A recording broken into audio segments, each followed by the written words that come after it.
नमस्ते बच्चों, आप लोग कैसे हैं। आशा है कि आप लोग ज़रूर अच्छे होंगे। बच्चों, हम लोग कल कक्षा चतुर्थ के लिए पाठ षष्ठ शीर्षक रानी चेन्नम्मा का वाचन किए थे।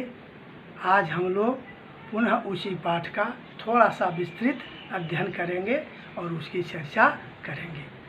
बच्चों, आप सभी जानते हैं कि हमारा देश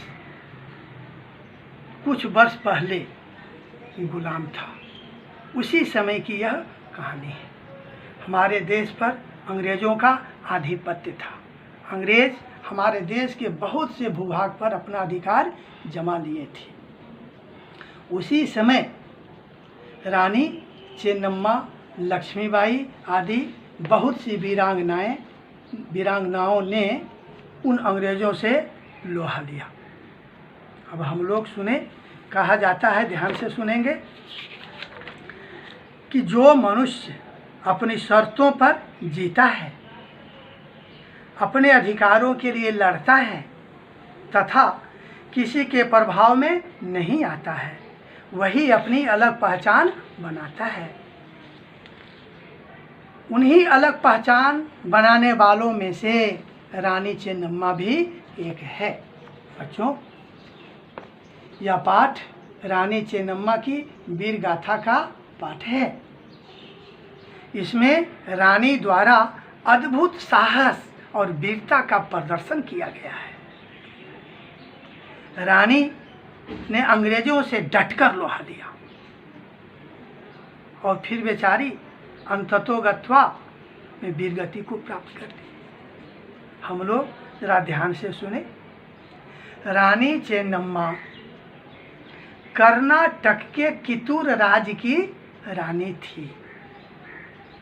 सन 1824 ईस्वी में ब्रिटिश इंडिया कंपनी के विरुद्ध अपनी सेना बनाकर लड़ने वाली यह पहली रानी थी। उनके साहस एवं वीरता के कारण कर्नाटक में इन्हें विशेष सम्मान प्राप्त है। साथ ही देश के इतिहास में भी इनका महत्वपूर्ण स्थान दिया गया है। कर्नाटक में बेलगाम के पास ककती नाम का एक गांव है। उसी गांव में रानी चेन्नम्मा का जन्म हुआ। रानी चेन्नम्मा बचपन से ही साहसी थी। घुड़सवारी, तलवारबाजी तथा तीरंदाजी में इनकी विशेष रुचि थी। जब यह खेला करती थी तो अपने सहेलियों के साथ इन्हीं सब खेलों को खेला करती थी। अपनी रुचियों को पूरा करते करते वे युद्ध कौशल में प्रवीण हो गई। प्रवीण मतलब होता है निपुण। वह निपुण हो गए। कित्तूर राजघराने के राजा मल्ला सरता ने जब रानी के युद्ध कौशल के बारे में सुना तो उनसे रहा नहीं गया। उन्होंने रानी चेन्नम्मा से विवाह करने की इच्छा व्यक्त की।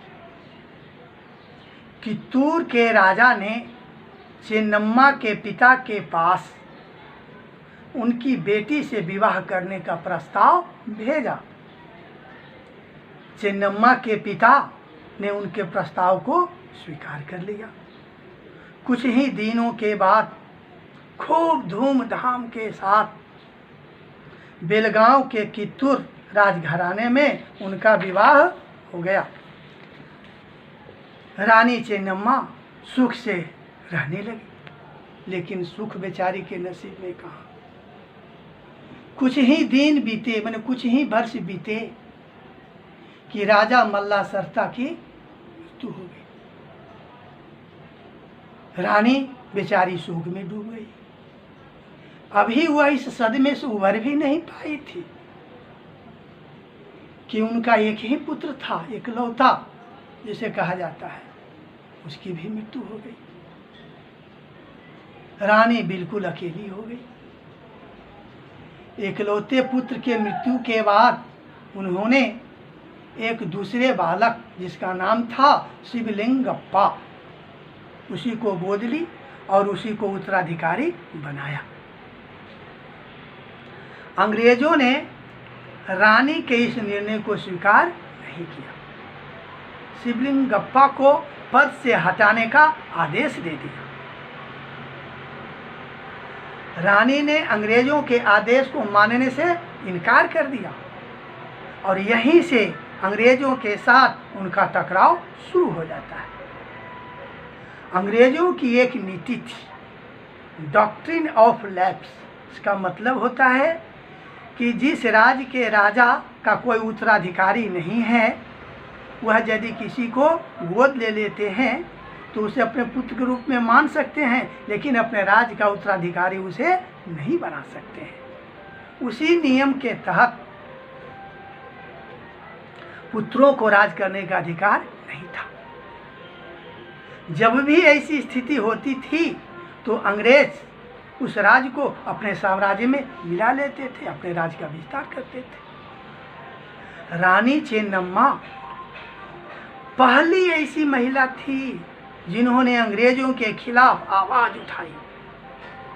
रानी चेन्नम्मा ने अन्य रजवाड़ों के साथ मिलकर अंग्रेजों की केवल इस नीति का ही नहीं बल्कि उसकी अन्य नीतियों का भी विरोध किया, जैसे अनावश्यक हस्तक्षेप, कर संग्रह की प्रणाली इत्यादि नीतियां थी।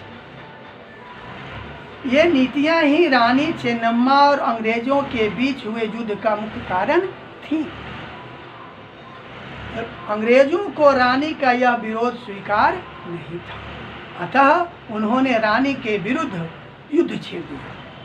युद्ध में रानी चेन्नम्मा ने अद्भुत साहस और वीरता का प्रदर्शन करते हुए अंग्रेजों से डटकर लोहा लिया, लेकिन बेचारी वे लंबे समय तक लड़ाई नहीं लड़ पाई और अंग्रेजों का मुकाबला भी नहीं कर पाई। अंग्रेजों ने उन्हें बेलहोंगल नामक एक किले में बंदी बनाकर रखा।